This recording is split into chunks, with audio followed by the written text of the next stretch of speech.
Community Health Center CEO, Dr. Levan Ansari. And now, please stand and give a big round of applause for the 57th Governor of the great state of New York, Governor Kathy Hochul.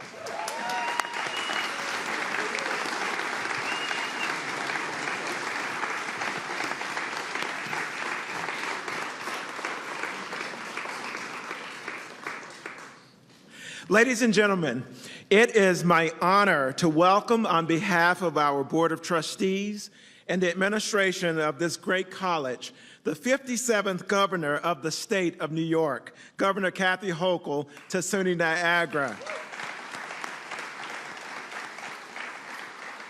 Again, I'm Lloyd Holmes, and I'm the president of the college. Born and raised in Buffalo and an alum of Western New York, Governor Hochul has deep roots in our region and a long-standing tie to the communities. A trailblazer, she made history as New York's first female governor.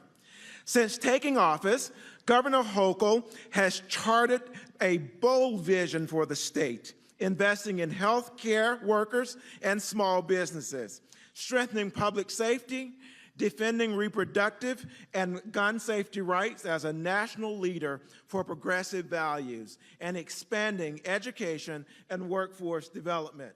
Today, Governor Hochul joins us not only as a historic figure, but as a proud Western New York storyteller, ready to invest in our students, our future, and our community. Please join me in giving a warm SUNY Niagara welcome to our governor, Governor Kathy Hochul.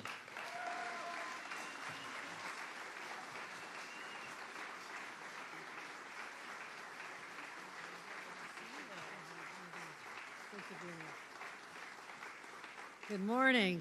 Afternoon. Yeah, afternoon. I was just kidding. Well, you talked about my Buffalo roots, and therefore you must say, instead of saying hello, I'm saying, go Bills. Okay. Oh, come on. Go Bills. Okay. That's much better. Marv Levy would appreciate that on his 100th birthday. First of all, I want to thank Dr. Holmes for welcoming us to an institution that I was honored to represent as a member of Congress over a decade ago. His leadership here has transformed the lives of many young people who are looking to get that opportunity, that ladder of opportunity to take them to a new career. And I want to thank him. Let's give him another round of applause for his hospitality here today. And we'll be one of the beneficiaries of our new law put in place, where we're going to have free SUNY tuition for students going back to college who are age 25 to 55, because we believe in investing in our students who are heading into those high-demand careers. So thank you. I also want to thank Congressman Tim Kennedy. Thank you all the way from Washington, sometimes, not always, but I want to thank you for representing the region with such heart and passion, and you come from many, many years' experience of working together in local government and state government, so it's great to see our congressman here as well as Jim Briggs, the president of the Naga Orleans Central Labor Council. Jim and I have done a lot together. Let's give him a round of applause, and all the men and women in labor who are here today. Dr. Ansari, the CEO of the Community Health Center of Buffalo, a rock star in her own right. We also have Majority Leader Crystal Peoples-Stokes. I want to thank her for joining us here as well. Crystal is in the room, I'm told. All right, she's coming. She's on her way. Commissioner Tim Hogues, our Commissioner of Civil Service. A neighbor down the road, County Executive Mark Polenkars. Thank you for joining us. You know, today we stand in solidarity with the people of Western New York and here today in Niagara County. All of us, everyone in the state right now is under attack. It's come from an administration that is heartless and callous. And I want to thank all the people who are standing shoulder to shoulder with me as we strategize, work hard, mobilize, organize to take on these fights. For the last 6 months, Donald Trump and his co-conspirators have been waging an all-out war on the working class. We've had spineless congressional Republicans, including 7 from our state and in this district, who've given President Trump free rein to unravel the social safety net that I know personally so many people rely on in this region and literally a wrecking ball swung against our economy. On Friday, this reckless trade war meant one thing: new tariffs. How do you spell tariff? T-A-X. Is nothing other than a disguised tax. And who will you do that with? One of our greatest allies, people that we know as our friends and neighbors, the people of the great country of Canada. Now, these are also just plain and simply going to raise taxes on everything. The cost of everything is going to go up. Everything.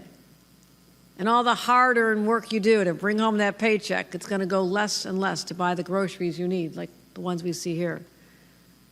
Real consequences when parents start heading back to the stores for back-to-school shopping, something I'm really glad I don't have to do anymore.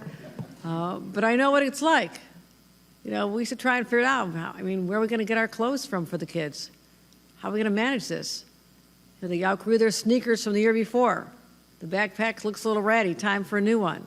They outgrew the clothes. I know this experience as a mom. And my heart goes out to them because they're working so hard.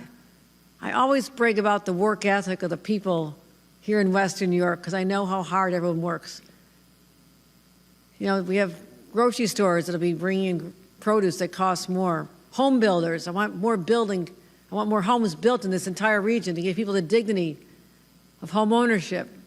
And now the costs will keep going up and up because of the additional costs on Canadian labor.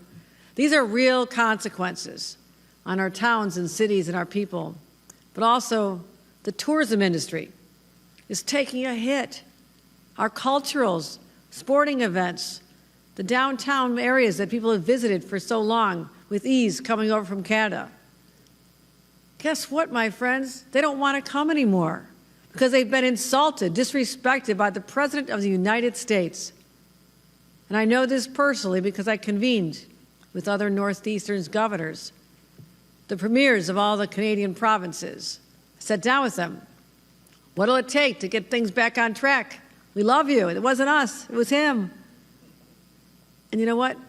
The hurt is deep when you insult them and their leaders and say that you should be the 51st state. I talk about the impact directly on Western New York because I know it's real.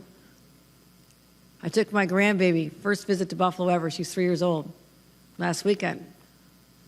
Canal side. I've always looked at that and said, I want to have grandkids someday because they'll like this so much. And finally, the grandkids are here. I said to the leadership at Explore and More, an extraordinary children's museum, I said, what's it been like for you? He says, we're devastated.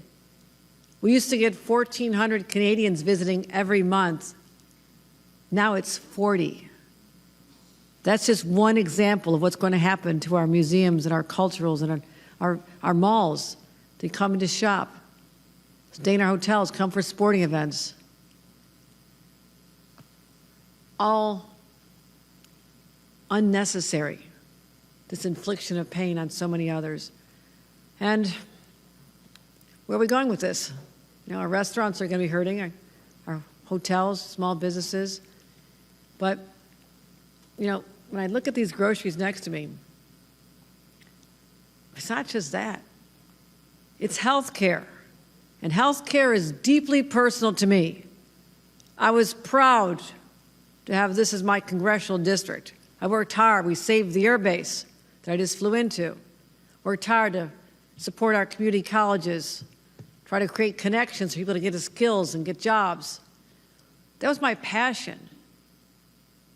And when in a Republican Congress I refused to repeal the Affordable Care Act, that I knew there were people who maybe didn't like the sound of it, it scared them, Obamacare. But I knew that they needed this. When I would not repeal that, I lost my seat the next year. I'll always stand up and take votes that are courageous in a sense and take the consequences. But that was when people didn't realize that something like food nutrition programs, SNAP, we always took that for granted. Democrats and Republicans had always supported this because it was a sense we can support this, it helps the farmers. And I was so proud to represent so many farmers here in Niagara County. But also helps little kids whose tummies are growling, helps their parents feed them. Now that's on the chopping block. Healthcare, my friends. Medicaid cuts are going to be devastating. 1.5 million New Yorkers will lose their health insurance coverage, including 30,000 right here in this district. 30,000. These cuts will decimate our entire healthcare system, our hospitals and providers. My God, they're working so hard. Hardworking nurses there as well.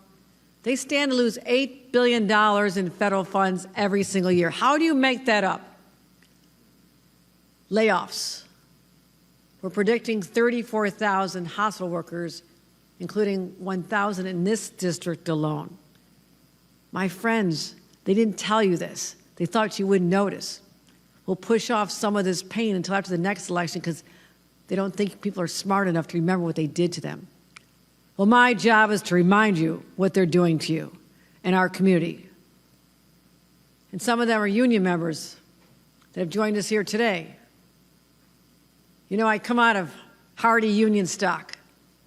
I talk all the time about my dad and grandpa working at the Bethlehem steel plant. Family members who are plumbers, longshoremen, electricians, many, many in healthcare and teaching. These are men and women who've dedicated their lives, many to help people get injured back to their health, take care of the sick people. And our healthcare workers, they put their lives on the line during COVID. And now, how are they rewarded? I'm sorry, you're dispensable. Here's your pink slip. I also want to say this. Despite the fact that half of all New York children are on Medicaid, 1/3 of all New Yorkers are on Medicaid. Even if you're not on Medicaid, a hospital closes in a more rural area, or they have to scale back their services, lay off people. The wait times for the emergency room, and maybe your loved one has been in a car accident, or you're rushing in to have a new baby delivered. I have a 3-week-old baby, I'm thinking about that. Grandbaby. She's my baby. You know, it's going to have an effect on the entire community. So don't just say it's just the Medicaid people are going to be hurt, it's everybody. You know, we deserve better than that. This puts people's lives in jeopardy. We've got to do something about it. We've got to do something about it. And I just refuse, and I know everyone in this room does, to abandon sick children and seniors in nursing homes. Largest Medicaid dollars are spent on our grandparents, our parents who need nursing home care. You know, and I'm mentioning SNAP, we have about 84,000 children who are going to lose food. That makes me, it's chilling to me as a mom. But there are some people who don't have that same heart, who don't seem to care as much.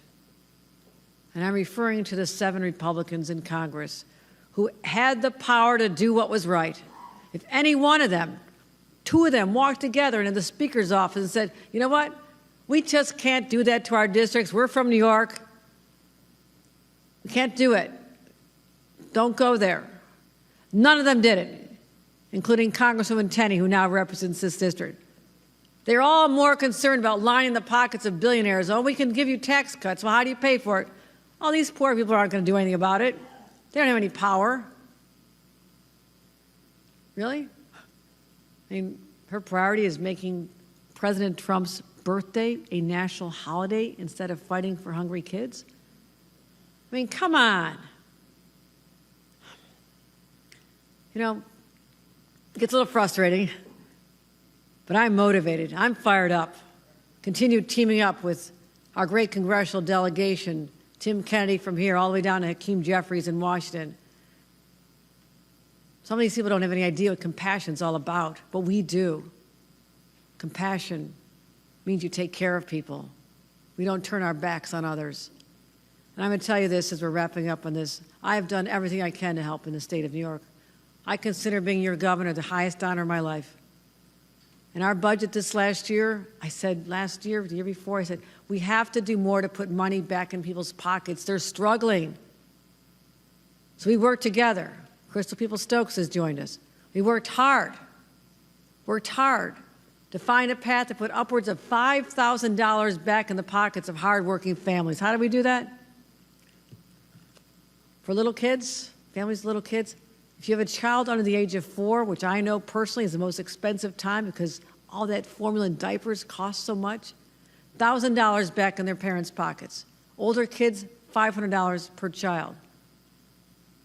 School lunches and breakfasts, we're covering the costs. So parents don't have to get up and make breakfast anymore, and no little child will go hungry in school or suffer the shame and indignity of being that child that everybody else knows has to get the special assistance because their parents are poor. They're no longer going to be stigmatized. And that makes me so proud. That's $1,600 back per child back in people's pockets. The largest middle-class tax rate cut in 70 years, money back in people's pockets. An inflation rebate, $400 back in pockets to help with this. So I'm working hard. The legislature's working hard.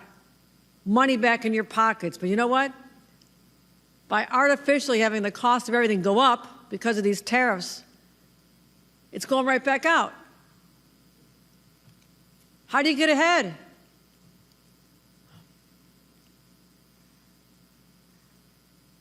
But my heart will not be filled with despair.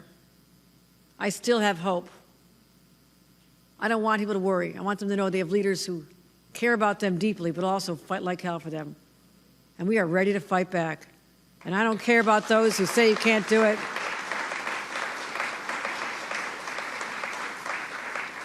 No matter what it takes.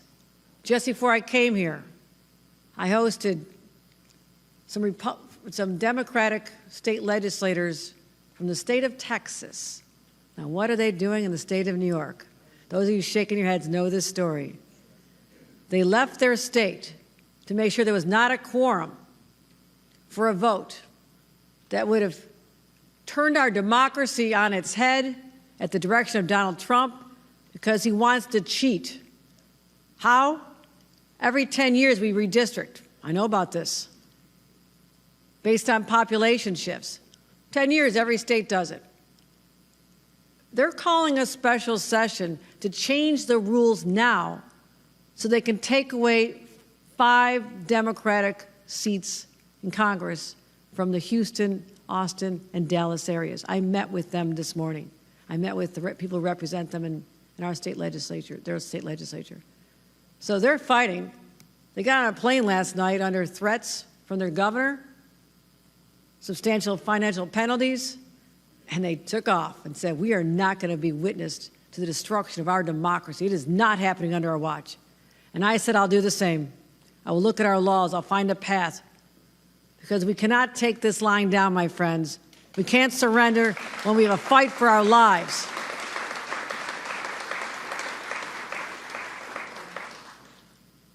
The following year, I'll make sure everyone knows about this. Everybody's going to know in the state of New York what has happened to them. But all of you have a job to do as well. You all have your networks, your circles, your workplaces, your union members. I need your voices to rise up. Because I've said all along, the power lies in ordinary citizens to say, we fought hard. Our democracy has endured for 250 years in this great country, and we're not going to let it slip away now. History will judge us in this moment. Where were we? What did we do? Were we complacent? Did we cower? We stand up and fight. And I know that standing together and calling out exactly what is happening so all your neighbors know the consequences, they too will feel the same anger that I feel. And they'll turn that anger into a march on Election Day to go vote and turn this around. That is the power of our people, and I know I can count on them to do this. So as long as I have every breath in my body, I'll help lead that fight. And I thank all of you here today for being part of that incredible journey. Thank you very much, everyone.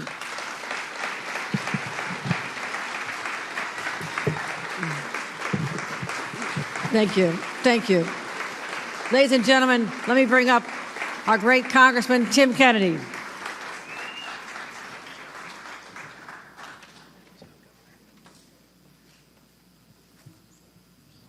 Let's hear it for Governor Kathy Hochul. Thank you, Governor. Thank you for leading New York. Thank you for leading our community, and thank you for leading us in this fight against the big, ugly bill. It is time we galvanize, we stand up, we use our voices, we use our vote, and we fight back against the monstrosity that is the big, ugly bill. And Governor Hochul, we're so grateful for your leadership and your support. Especially, it's wonderful to see you back home here in Western New York. Let's hear it once again for Governor Hochul. Welcome home. Remember, the history maker herself, first woman governor, first mom governor, and yes, congratulations again, first grandma governor in the state of New York. And to all of my colleagues in government from across Western New York, and so many that are here at SUNY Niagara under the leadership of President Dr. Lloyd Holmes, thank you for your stewardship, for hosting us here today.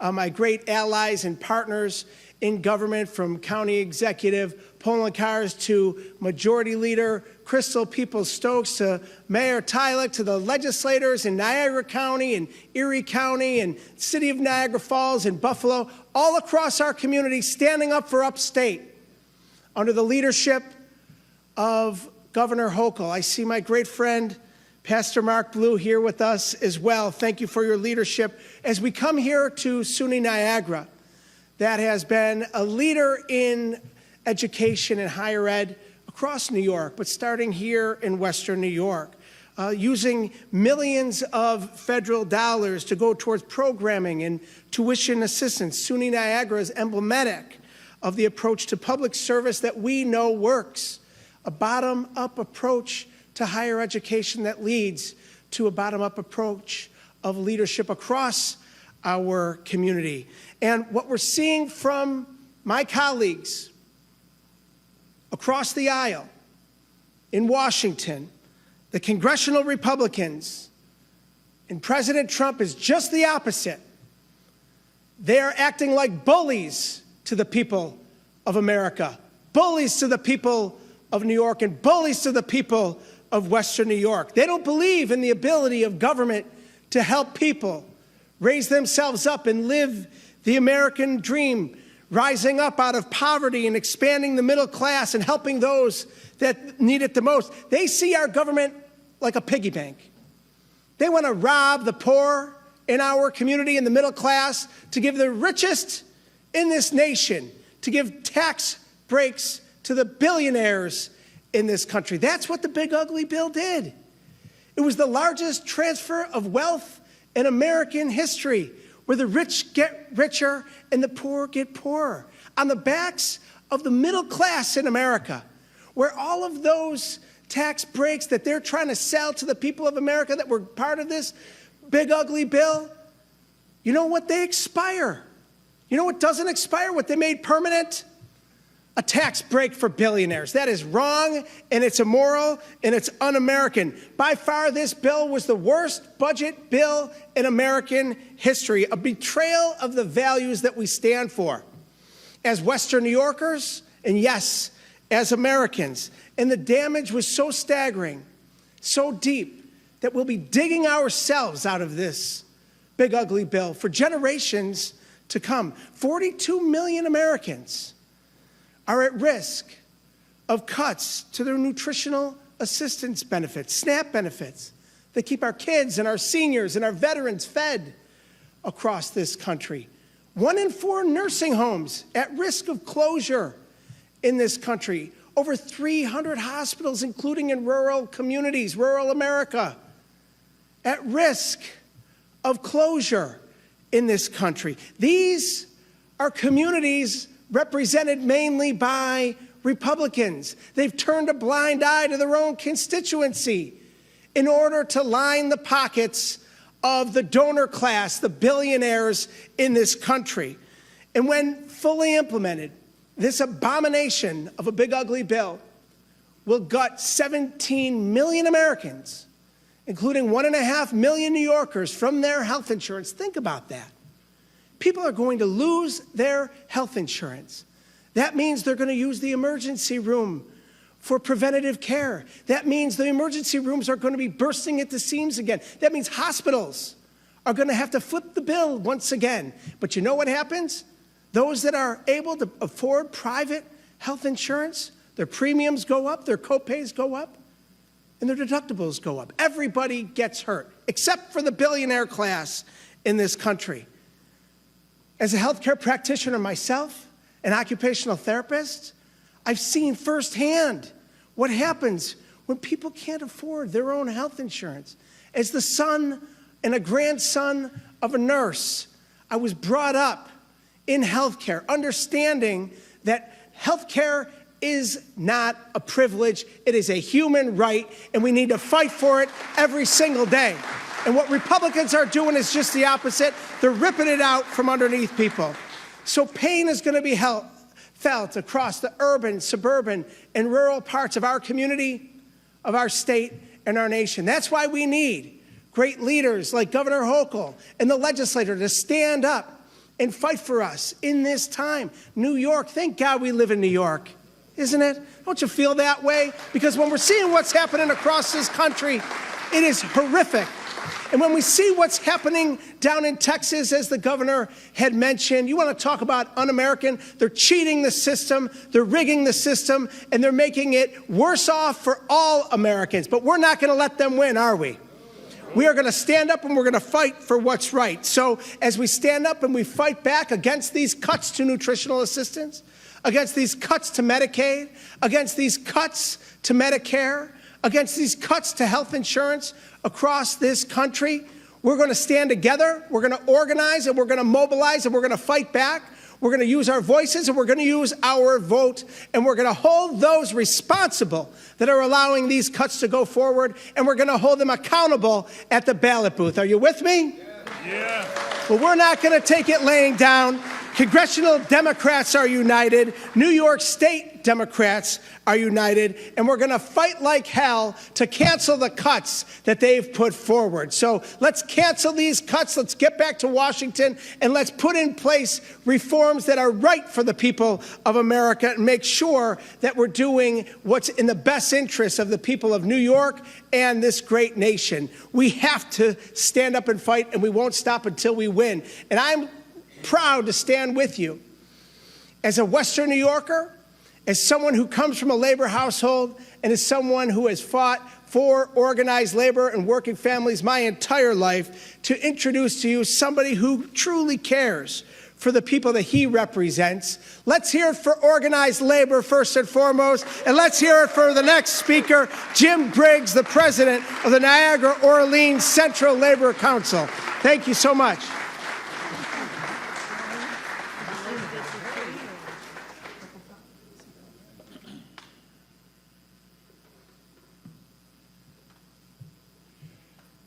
Good afternoon and welcome. It is truly an honor to stand here today shoulder to shoulder with our governor, Kathy Hochul, and our Congressman, Tim Kennedy. I've known both of them for a long time. And for my 30 years, I started this 30 years ago, this journey. And for most of that time, we've had some relationship somewhere where we've stood and tried to fight and do the right thing for the people of Western New York and the people of America, to be honest with you. I just wish, I bargained contracts for 30 years. I bargained them in New York State, and I bargained them in Texas, and I bargained them in Louisville, Kentucky, and North Carolina. And I can tell you, I'd much rather bargain a contract in New York State. There's a baseline understanding that people deserve fair treatment, and you don't have to get over that hurdle like you do in some places in this country. And that's established by our great leaders. So you know, we've got this big ugly bill out there, and we're all trying to figure out what's going on. Well, I can tell you, over 30 years of bargaining, every time something like this has happened, and there's never been anything close to this, what has happened is it's affected organized labor as well as the unorganized. When people go to the hospital and start using it as a doctor's office, premiums go up. Our members pay, in most cases, a percentage of those premiums. So when we're at the bargaining table, the hourly wage that's possible gets shoved over to the health care that's going up because people don't have it. The hospitals have to fund some level of that back. This big, ugly bill isn't affecting those who need it the most alone. It's affecting all of us. And that's why it's a fight for all of us. We in this country have always taken the position that we're equal. We're not judged by income. We're not judged by color. We're not judged by age. We're not judged by sex. We're judged as people, equal every day, every minute of our lives. And that's what's made our country and what we do so great. We've always fought. I know that I'm standing here today after 30 years in the movement and saying, I'm okay. I'm okay. But what do I have to do to make sure that next generation is okay? I got to stand up against the big ugly bill and the people who support it. And that me, it's when I talk about me, I'm talking about organized labor. There's nothing I've done over 30 years that I've done alone. I've done it with the people in organized labor. We've done it as a group. I believe that if we're going to be successful, we have to remember somebody stood up and fought for us, and now it's our turn to stand up and fight for them. We can take this as a bump in the road. This ain't a bump in the road.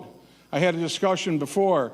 We've seen in the past politics that attack the work we do and attack middle-class America on many occasions. And it's usually we're on a little slope. Well, this president has thrown us off a cliff. With this bill, the next generation will not have what we have. That's not what we should be about. The things we do, even every day, I don't think people think about this all the time, so I just want to say it. You know, we buy health insurance. And how do we control the premium? Because the healthy people are in with the sick people. And so it balances. And that's the way life is every day, whether it's Medicaid or a food service program or whatever. It's about standing with everybody together, and we all kick in to bring everybody up. Nobody should be going down, and that's all this bill does. It's a race to the bottom. Tariffs ain't going to fix anything. You want to fix the trade? I'll tell you how. Organized labor knows how. Don't deregulate, regulate. Regulate the countries that want to bring their products into this country. Create child protection laws. I've met kids 13 years old at Pittsburgh Children's Hospital who are being surgically repaired because they're forced to work in Malaysia at 13. Worker safety programs, we call it OSHA, call it what you want. But if you really want to bring jobs back to America and level the playing field, it's with regulation, not deregulation. If we want clean air and fresh water for the next generation, it's going to be done by regulation, not deregulation. Everything we stand for in New York that our governor is leading is what will make us successful. And more importantly, to me, and I know to everybody in this room, we just heard somebody talk about their grandchild. It's about them. It's not about us. So I ask you this. When you go to the polls in November, don't vote for you. Vote for the next generation. Vote for the next generation. Stand up for them like somebody stood up for us. Stand up with labor and say we're all one, organized and unorganized. We're Americans. And vote to go down that path with our governor and our congressman and I'll include Mark because he's done a lot, our county executive from Erie County, the mayor from North Tonawanda. Let's go down that path that says the next generation, we're going to kick butt and take names, but we're going to leave you something like somebody left us something. Thank you.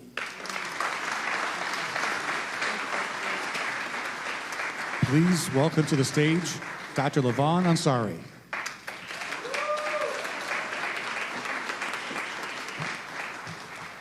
Good afternoon, everyone.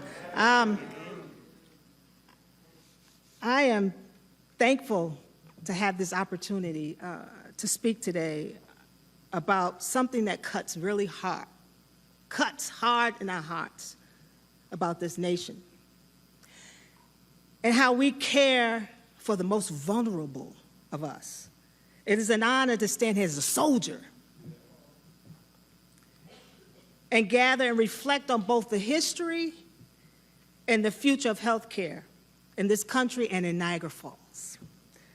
A community rich in resilience, strength, and determination. First, I would also like to recognize my governor, Kathy Hochul, for her leadership, commitment, quality healthcare across New York State, and your presence and continued support, and a powerful reminder that policy, with all my legislative friends, and progress must go together, hand in hand. And I'm going to take a personal privilege to talk about the governor and myself, how we've been in the trenches. When COVID first hit, the governor was not governor then, she was lieutenant governor.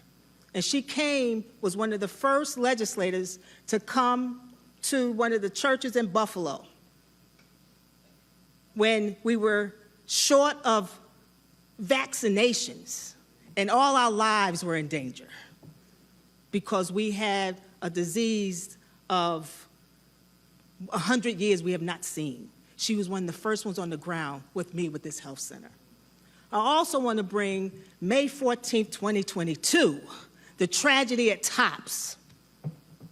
My health center is 1.5 miles from there.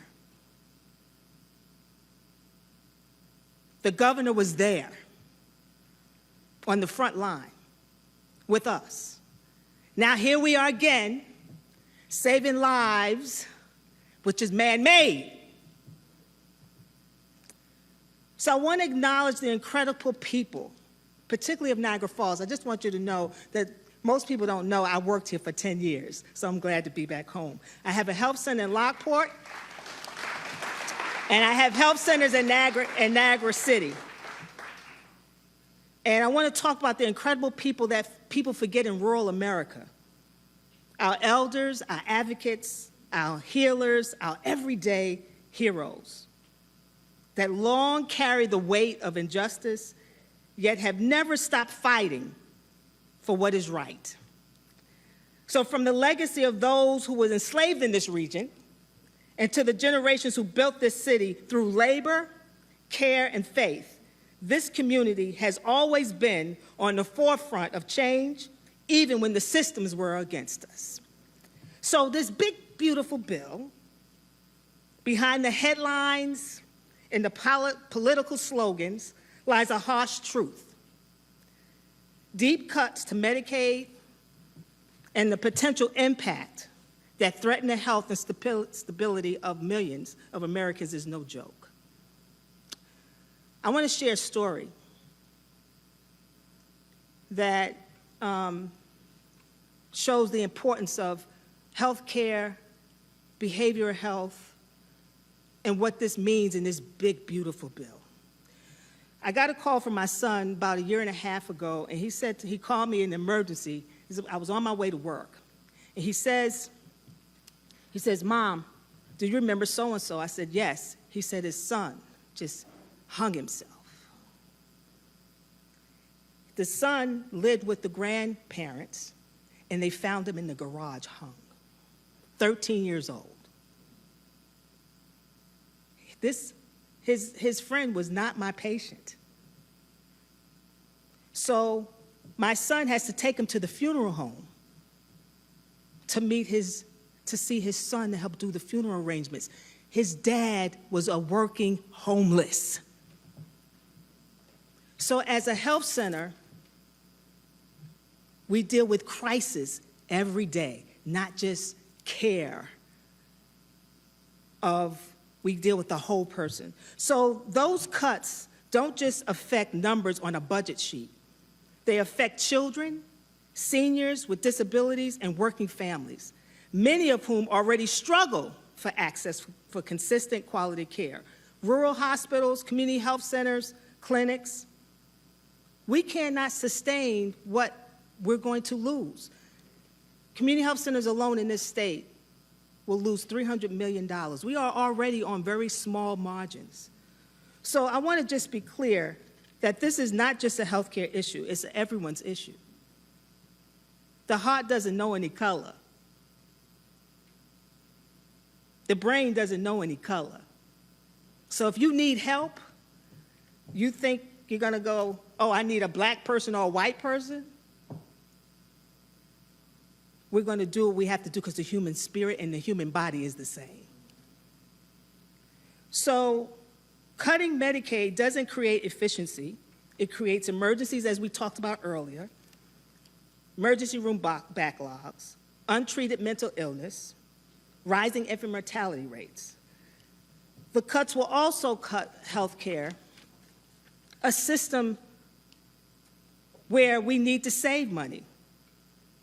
So instead of weakening Medicaid, which, by the way, most people don't know that Medicaid is the biggest insurer, the government, in the country. Instead of weakening it, we should strengthen it. We should be honoring the lives that we saved, the doors that we've opened, and the dignity that it provides. Medicaid is not a luxury. It's a lifeline. And any bill, no matter how beautiful, quote unquote, it may sound, must not come at the cost of people's health. So we can and must invest in innovation, efficiency, and access without gutting fundamental programs that have held generations together. So today, we raise our voices. We talked earlier about our voices. We don't have a money problem. We have a human moral value problem. So our voice is standing on principles and beliefs that guide us, is distinguishing between right and wrong, making decisions and acting in ways that are considered good, just, and respectable. Right now, the loudest mic are those that look like they're in the negative. But we're going to have the drop the mic moment, as the kids say. The same way that we exercise our physical muscles, now is the time for us to practice our moral muscles. We're not in opposition for change, but in defense of fairness.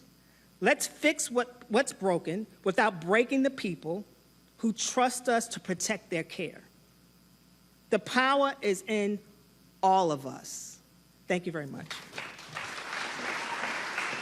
Good afternoon. Thank you for joining us. As we talk about the impacts of the big ugly bill proposed by President Trump and supported by 7 Republican members of Congress here in the state of New York that became law. And we need to make sure that all the people of this great state, including the districts of these 7 members who support this, know the cataclysmic impacts of which we described today about on healthcare, nutrition programs, as well as the tariff taxes, which are going to escalate the cost of every single thing we buy. I'm joined here by Congressman Tim Kennedy, who's also on the front lines fighting the fight in Washington in his district. So, any questions? We'll take on topic with the congressman here. Yes, thank you very much. Governor Hochul, according to Medicaid.gov, New York State's per resident outlay for Medicaid is 24% higher than any other state and 77% higher than the national average for states. First of all, could you tell me why is that? And haven't we ought to be using this time to maybe get our own house in order instead of just complaining about what's going on in Washington? No, we're not just complaining. We actually are. I've actually, a year ago, undertook, you look surprised, Dave. No, I'm trying to hear, man. Okay. All right, that's all right. You can get closer if you want. Okay. A year ago, I undertook a reform to look at areas where we can have cost savings, and I'm looking forward to getting those results. I agree. There's always areas where we can look for cutting, whether there's been abuse. In fact, we had a program called the CDPAP program, which I think everyone's got a lot of coverage to, which was a program where we were started out with $1.5 billion, and it escalated to $9 billion recently, and I asked why. This was over last decade. Well, it turns out there were individual companies that were abusing and skimming the system. People were giving them self-payments of $2 million. So that's an example of the kind of waste, fraud, and abuse that I am also going after. We also have an older population of people who are high needs. Many times, and there are actually people literally who go to Florida after they retire when it's time for serious medical attention, where they want helps. They come back to the state to be near families. So elderly individuals are coming back. So there's a lot of factors involved. We're aware of the costs. I'm very conscious, and I want to make sure that we can do what we can to resolve that. But also, this is going to be painful, what is happening. These are cuts which will be difficult to sustain, and as we described, there'll be 1.5 million New Yorkers without health care. That will drive people to the emergency rooms for what otherwise would be routine visits, and that's going to escalate the cost for our health care systems, especially in rural areas. Places like Niagara County and others are going to have severe impacts. If the Trump administration is to be believed, the only people that could lose food assistance are those who are able-bodied adults up to age 64 who would be required to work, volunteer, or undergo job training without dependents. But we keep hearing you talk about starving children. That's right. Because that's so if no one stands, I would not. No one with dependents stands to lose food Okay, assistance. Where's that coming I encourage you to examine everything that the president says. He doesn't like the facts. In fact, we just learned that with the Bureau of Labor Standards came out with statistics that he didn't like. He fired that person. So we know how he is with numbers. So I encourage you to look at what he says, versus what's happening versus what he's saying. Great. I have on topics. As far as renewable energy spending with the big beautiful bill, with the deadline set for next July for renewable energy projects to begin construction and qualify for federal tax credits, how could that affect maybe state plans and that kind of thing?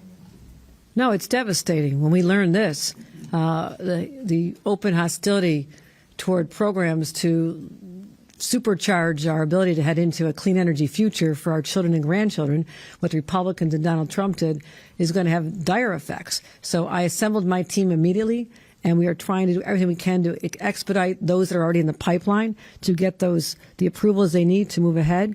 Otherwise, the loss of solar tax credits and wind, even offshore wind down in downstate. Donald Trump shut down an offshore wind project that was a $5 billion project, 10 years in the making, 1.5 years left to get it done, to power 500,000 homes in New York City. They shut it down because he said they were worried about the birds. I don't believe that.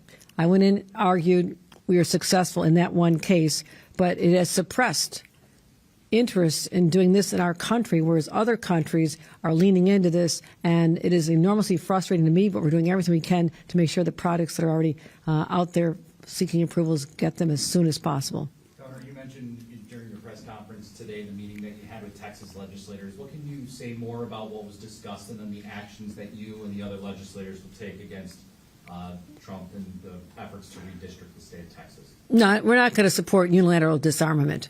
That is what happened in North Carolina in 2024. The Republicans decided, not within the normal 10-year cycle for redistricting, but that is, well, what has changed the rules now? They added 4 Republican seats that had been evenly split before that. We saw what happened. The big, beautiful bill passed by that many votes. That was the difference between what's happening now. So therefore, we are not going to let Republicans get away with it in Texas to wipe out the seats of 5 duly elected Democratic members of Congress and put Republicans in place and skewer the lines. So it's gerrymandered in a way that Democrats would never have success to win. It's also racist. It's discriminatory. And what we can do is not necessarily stop them, although we had the conversation with the legislators who left the state. There were 6 who came here. A number went to Chicago. And we talked to them about, how brave they are. It takes courage to literally leave so they can not have a quorum necessary to pass the lines that literally Donald Trump drew himself, probably with the help of artificial intelligence, but who knows. So I say this. New York is exploring all of its options. We have more constitutional constraints than other states like California, who can move more quickly. But within those constraints, there is a window to pass legislation that's already been introduced, to have a vote on changing the timeline for redistricting. Instead of 10 years, we can do it shorter. But I need to change the Constitution. 2 consecutive legislative sessions in a row. Right now we are in the 25-26 session. It needs to pass in 25 or 26. Then again in 27 or 28. We can get this literally on the ballot in the fall of 2027 because it's up to the voters to decide any constitutional amendments, and that could have the opportunity to have lines drawn for the 2028 election, which is shorter than the current timeline we're on, which is 2032. So that's what we have available here. Also looking at litigation, but sounding the alarm. I mean, this is a hijacking of our democracy, the likes of which we've never seen before. And people need to understand that this is stealing elections from duly elected Democrats for their own political game. It is beyond the pale, and I'm angry about it. What you propose, wouldn't you essentially be doing the same thing, Governor? Wouldn't you be cheating if that's what you referred to it, and you did, cheating? Yep. Wouldn't you, is your answer to find another way to cheat? I will say this. I don't support unilateral disarmament. Okay? They're going to take steps that'll put them at an advantage. I will not let the people of the state of New York be at a disadvantage because we've always followed the rules. The rules can be changed. I'm willing to change them to make sure that we're not at a disadvantage and that we have the next generation of majority Republicans in Congress because we need a firewall. I don't have a problem with divided government, but we have one party right now and we know the effects. We heard about them today. Great, thanks, guys. Congressman, anything to add? Okay, all right. I think the governor said it. Any other questions for me? All right, they'll get you another time. All right, thank you. All right, guys, we have time for one off topic. Governor, we had recent reports about Western Regional Off-Track Betting Corporation. An executive there was reported, found an internal review that he basically used $27,000 worth of public resources as giveaways to friends and family. We've had other instances there with Western Regional Off-Track Betting where there's been a lot of issues brought up. Byron Brown, the former mayor, just got a raise. He's making now over $300,000. What, if anything, can your office do about this? Are you aware of this? Let me check into this. No, I need more details on what you're talking about. Anything else? With regards to the mishap that happened in New York State with regards to the 100 pot dispensaries around the state, what exactly happened there, and what's the course of action for New York to correct it? No, it needs to be fixed. It needs to be fixed. These people were innocent in a situation which I'll happily describe for you if you've got a couple minutes. When the legislature passed the bill, they wrote in a way that you could not have a cannabis shop within 500 feet of the property line of a school, right? Some campuses are very large. I mean, the extension of the parking lots and the playgrounds, so it can be fairly far. The way it was applied by an individual, which surprisingly is the individual who was hired, he wrote the law when he was a staffer in the legislature. He wrote it, so he knows the law. When he became the executive director on the recommendation of the legislators who were involved in this, they applied it in a way that followed what state liquor authority does, which is there cannot be a liquor store within 500 feet of the front door. So the way they applied it was they approved licenses for dispensaries that were violating the law as it is written. Now, I don't want anybody harmed.